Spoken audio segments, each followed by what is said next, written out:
This is Breakfast Daily, and it's time now to look at some pressing issues in our country today. So many things are happening, and these are things that concerns you and I. Now, I have been joined in the studio by Head of Research for COPEC, Paul Eric Ofori, and Divine Pei, who is Senior Programs Officer, Africa Education Watch. Gentlemen, you are welcome. Thank you. Thank you. It's great to have you in the studio, Divine. It's a pleasure. Yeah, always exactly on phone and all that. But today we need you to come here to explain things properly. And our very own, the birthday boy who had issues, he was beefing. Yes. Did you do party? Something small. Oh, really? I didn't even hear anything about it. Nothing. The office did something small. The wife also did something small. No, and then the friends. No, we don't want a table situation. Oh, Divine. What a table. But gentlemen, I want us to look at a present issue. I mean, it concerns all of us, parents, the education ministry, GES, government. I mean, everybody who cares about education. And I think this is something that concerns all of us. So we have, when you go to the Ghanaian Times, on the front page, there's a headline for collecting unauthorized monies from SHS students. 11 headmasters land in hot water. GES initiates investigations into their conduct. Now, details of the story can be found on page 3. And this is a story by Kingsley E. Hope from Kumasi. Let me just quickly take the details and then we can discuss. 11 head teachers of senior high schools, SHS, in the Ashanti, Eastern, Bono, and Greater Accra regions have been interdicted by the Ghana Education Service, GES, for allegedly collecting unauthorized monies from candidates placed in their schools. Now, out of the number, 7 are in the Ashanti, 2 in the Bono, 2 in the Eastern and Greater Accra, respectively. In the Ashanti region, they were named as Mrs. Selina Anania Fuakwa, headmistress of Kumasi Girls SHS, Mr. Nathaniel Asamoah, headmaster of Asanteman SHS, Mr. Andrews Boateng, headmaster of Kumasi Senior High Technical School, Mr. Kojo Benyapia, headmaster of Manswe Dubia SHS. The others were Mr. Daniel Buama Duku, headmaster of the Agrekenzema Community SHS, Ms. Gladys Safwa, headmistress of Nkari Senior High Technical School, and Mr. Ampon Ahmed Omar, headmaster of Collins SHS. So the rest were also named as Mr. Afi Yao Stephen, head teacher of Brekum Senior High School, and Mr. Joseph Abudu, head teacher of Oduma Siman SHS. The other affected individuals are Patience Naki Mensa, head mistress of Ghana Senior High School, Kufredia, and Nadia Latikho Anan, head mistress of O'Reilly Senior High School. While Mr. Afi was accused of charging unauthorized fees, including baller fees, motivation fees, and lunch bag charges, Mr. Abudu was also accused of charging students 45 Ghana cedis for hymn books, SRC fees, brown khaki, and other items. They have been accused of charging students various unapproved fees, including payment of house dues, books, and calculators. Others were also accused of charging fees for the admission process, the printing of slips and files, and hymn book sale of books, and sale of anniversary cloth. These were contained in directives issued by the GES to the head teachers and chanced upon by the Ghanaian Times. In a separate statement dated December 8, 2023, the GES stated that it has initiated investigations into the conduct of the head teachers, signed by the Ashanti Regional Director of Education, Dr. William Amankwapia. It said it has come to the notice of management the collection of unauthorized monies as part of the admission process. I'll start with you, Divine. This is where we find ourselves. What exactly would account for this? Is it that the harmonized prospectus has not really sunk properly, among the head? Is it that they are trying to find other ways to raise funds, to run affairs of the school? Because we all know the delays that come with, government. The phone must be on silent, otherwise you'll be surcharged. Headmistress is back. Right. All right. So Divine, what's really happening? So, as rightly mentioned, we have a harmonized prospectus that all schools are supposed to adhere to. Prior to this year, we're having all schools having their own thing, and for us, we feel it is a big progress that we have made as far as having this harmonized prospectus is concerned, because we did a marketing survey on how much it would cost parents to acquire the items in the new prospectus, and it's going to be about 2,100. But previously, you could see a prospectus of a school, some school costing as much as 3,000. So it is a big relief for parents to have this harmonized prospectus. Aside the cost element, it's going to help the situation where parents will not know what to do when their children are finished writing BEC, because now you know that once my child is done with BEC and the prospectus is harmonized, so I can be getting the items down, so school can easily resume on time because parents would have been done buying the items in the prospectus. So we need to protect this particular harmonized prospectus. So if the decision by the Ghana Education Service has been arrived with in collaboration with the CHAS, that's Conference of Heads of Assisted Secondary School, and then also parents, if this is a unified decision, and CHAS also as part of the decision making have come to a term, okay, this is not needed in the prospectus, this is needed, let's maintain it. I don't think that we need to get to this point where some heads will now begin to introduce their own items, because if you look at all the cases are varied, all the interdicted heads, it's not that they are all having the same issue, the issues vary. Of course, some are not introducing new items. Some, of course, are selling the items the same, the items that are in the harmonized process. Some are selling those things themselves. But let me take it from the point of those introducing new items into the list. It shouldn't be the case, because if we now begin to see this emergence, we are going to get back to the point where every school now is going to have their own prospectus, and the progress we have made in having a harmonized prospectus would have been undone. So it's very important that we agree that this has to be maintained. Now, those selling their items in their school, of course, they may have I think some of them even have a good reason for doing that. Some have even subsidized the cost so that parents would have even gotten the items at a very least price in the school. But the challenge is this, because GES has released the harmonized prospectus into the public domain, parents have already gotten some of these items before getting the school to the school. So if they get to the school and now you say, okay, the school also has it, so you can get it, and it looks like you are imposing it on parents, that is where the challenge comes in. So it shouldn't be seen as imposition. If parents have gotten the items before coming to the school, it shouldn't be that strictly you need to get those items from the school.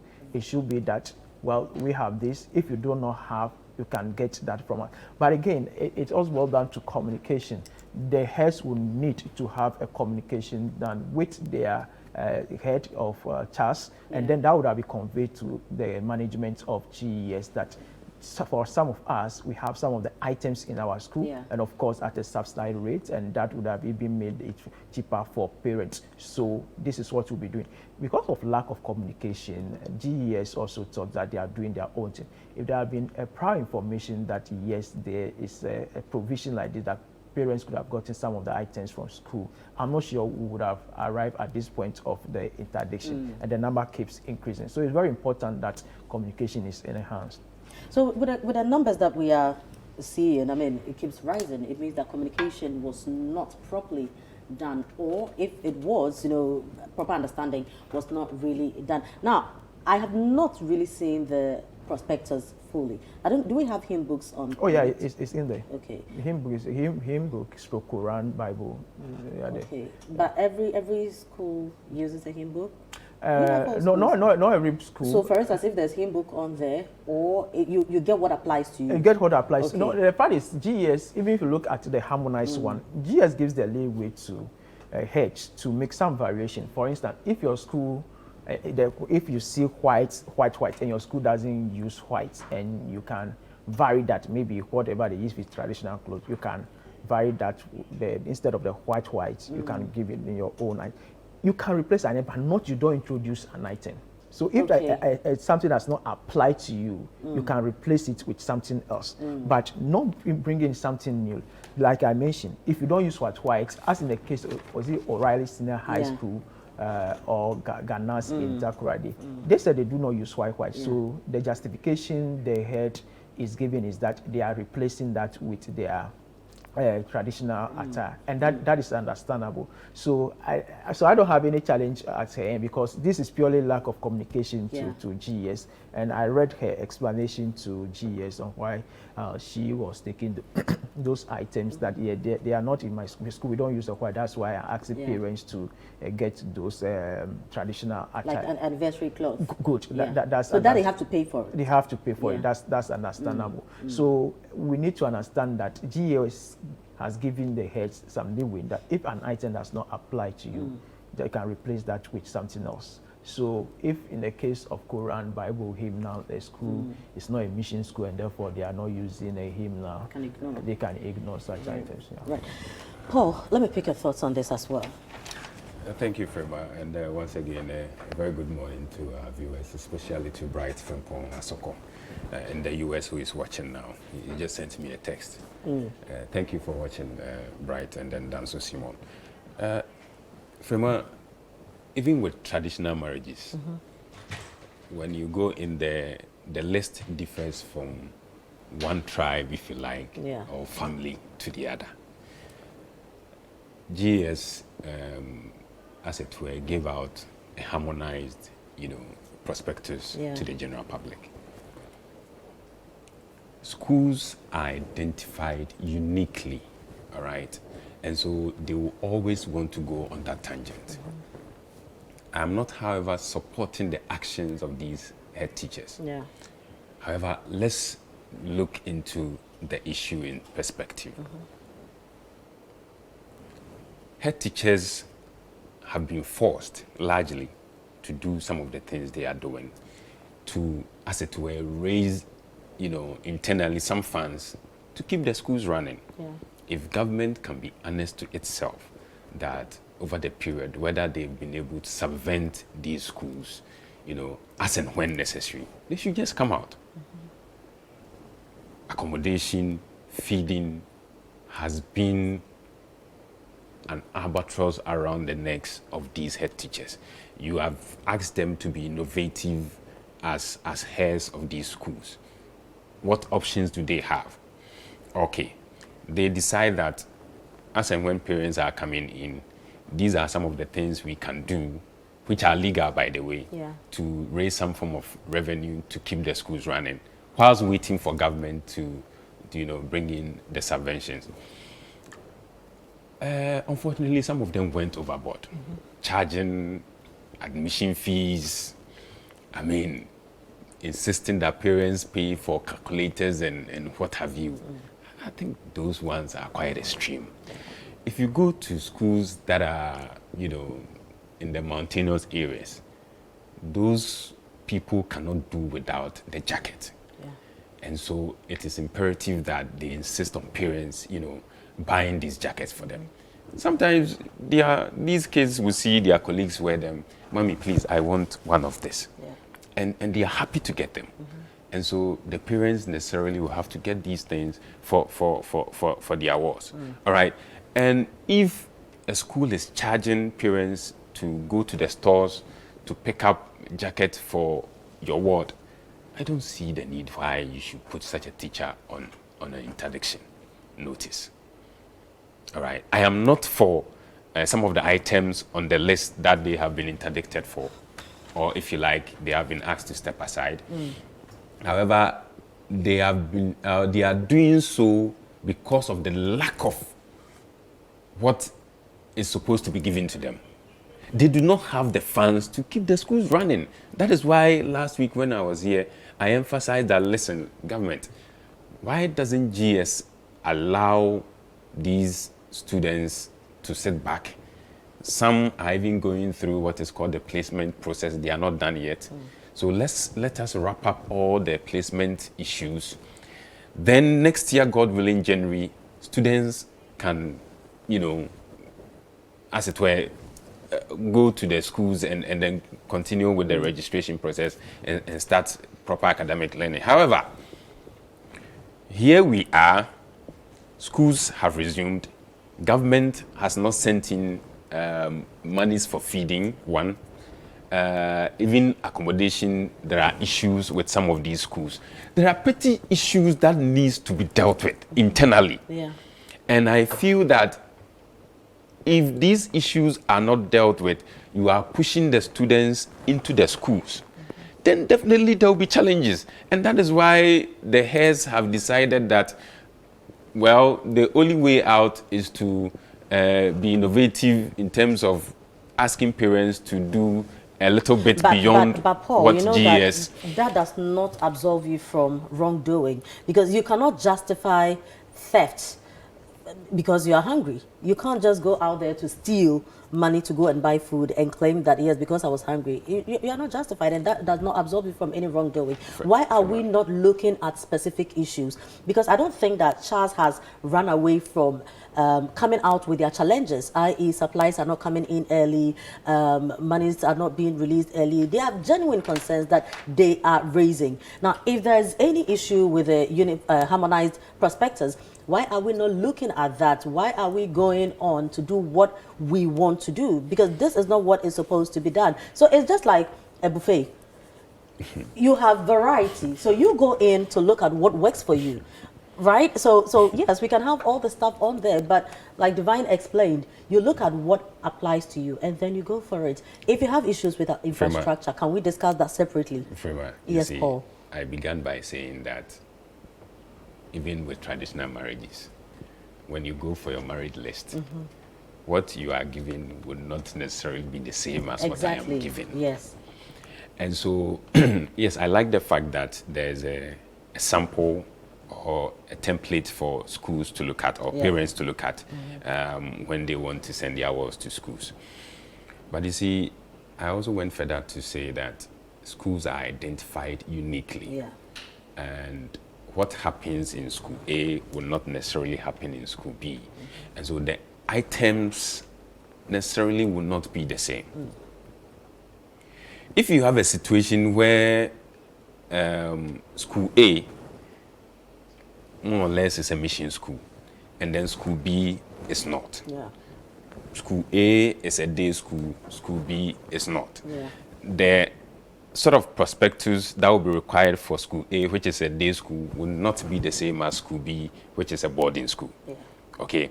And so, again, with the list stated on the prospectus that parents are being charged for by these teachers, I said I am not in support of some of the items on there. But if we take a second look at them, some of them are legal. Right. And they are not beyond. And mind you, they send in auditors at the end of every quarter to go in and audit the books of these institutions. So I do not think that they have gone beyond what they are charging the students. What is even giving the impetus to some of these heads just to do the things they are doing? I began by saying, look, they are not getting the supplies they need. Look, there are some of the schools you go in and the kids will tell you, we only eat rice morning, afternoon, and evening. Rice. And sometimes it is gari all through. They do not have them. Head teachers are running from one supplier to the other, making sure they get something for these students. And they owe these creditors or these suppliers so much. And it's difficult, maintaining or leading a school where even feeding the kids is a problem. And so they decide that, not even illegally, legally, these are some of the things we can do. Let's charge parents a little bit for maintenance of the house. Where there's a broken bed, we can fix. Where mosquito nets are torn, we can fix all of those things. So house dues is important. They have to be all paid. All right? Even at the time when government was not giving anything to the schools, we paid. I'm sure you did same too. So there are some of the items on there that I feel are legal. However, some of them went beyond, which I believe is in the right direction for GES to have done what they did, by the way. You can't be charging admission fees when we know the policy is clear that it is free. It is free, so why are you charging admission fees? And I agree with GES that some of them, yes, need to be interdicted, especially with some of the things on the list. So largely, I am not in support of the interdiction, but there are elements within the list that I believe are legal that government and GES must look at and address the concerns, that are pertinent to some of these schools. Right now, aforementioned. Yes. Divine, let's look beyond the harmonized prospectus. Are we not acting as ostriches? Why are we trying to single out one thing? Look at how quick we are, to interdict head teachers because we believe they are charging unapproved monies for specific items. But let's look at the broader picture. Are we, it looks more like a hen and egg situation, right? If the supplies come in early, if we want to check some of these things, does the GES not have a bigger responsibility in ensuring that the supplies are there? You remove all kinds of hindrances or all kinds of attractions that would make someone, a head teacher, want to do an illegal thing. The staff are not there. They are not getting their food. They are not getting enough money. I mean, some of the students who were in school last year, academic year, still do not have their uniforms. But we are so quick to identify people that we feel have done wrong. Why are we not doing what is necessary to ensure that we don't give any room for some of these things to happen? All right, thank you.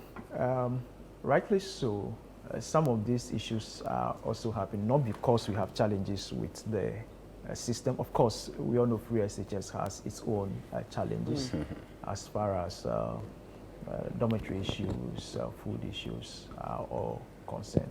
But if you look strictly to some of the issues that the heads are charging for, it's not because of the challenges they are facing. For instance, if somebody is charging sale of school uniform, no, it's not your duty to sell school uniform, because if you look at the cost for the prisoner, that has been absorbed by government. You weren't the one who even sent your money to print a uniform before they're in your school, so you don't even have to sell that. But it could be a way to raise money to run the school. No, you don't sell school uniform to say I use to raise money to run the school. No, it has to be a decision by PTA.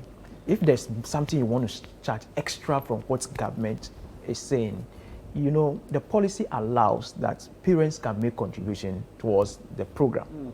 But it doesn't have to be the school taking the money. The school has to be separated from taking whatever money parents have agreed on. So in this instance, if you want extra money to run your school, of course, which you all know that you need, it has to be that let parents lead that particular process. We know rightly here in Accra that all these A-class schools, their old students are raising money, PTA raising good money to subsidize or provide food in a school. We are not hearing anything about it.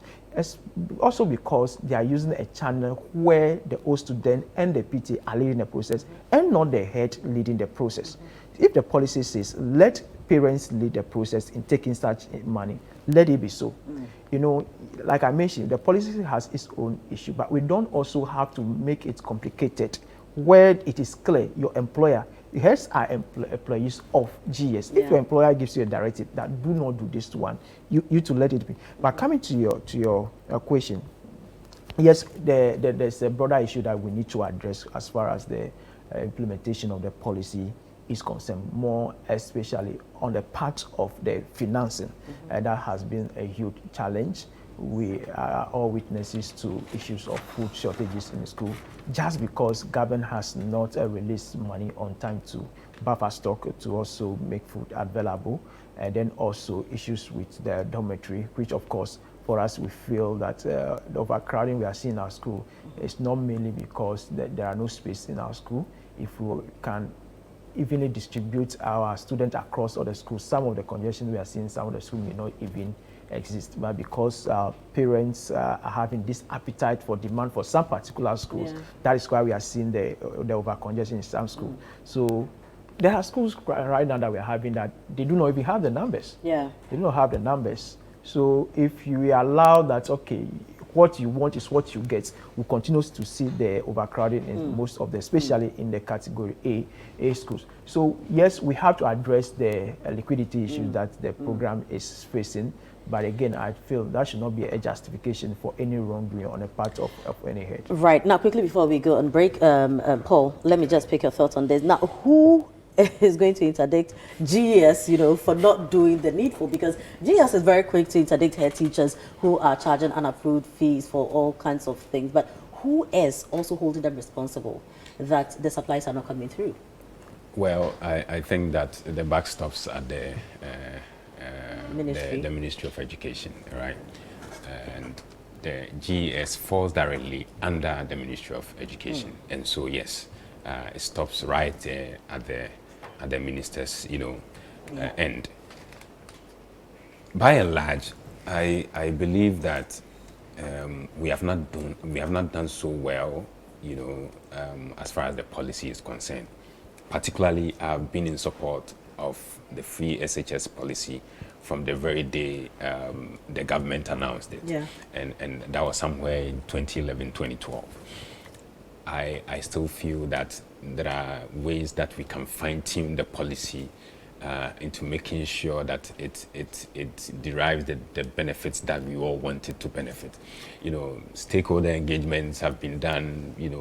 I feel that this is the time for government to sit and really take a second look at funding senior high schools. Listen, parents are ready to pay for their wards to be in schools.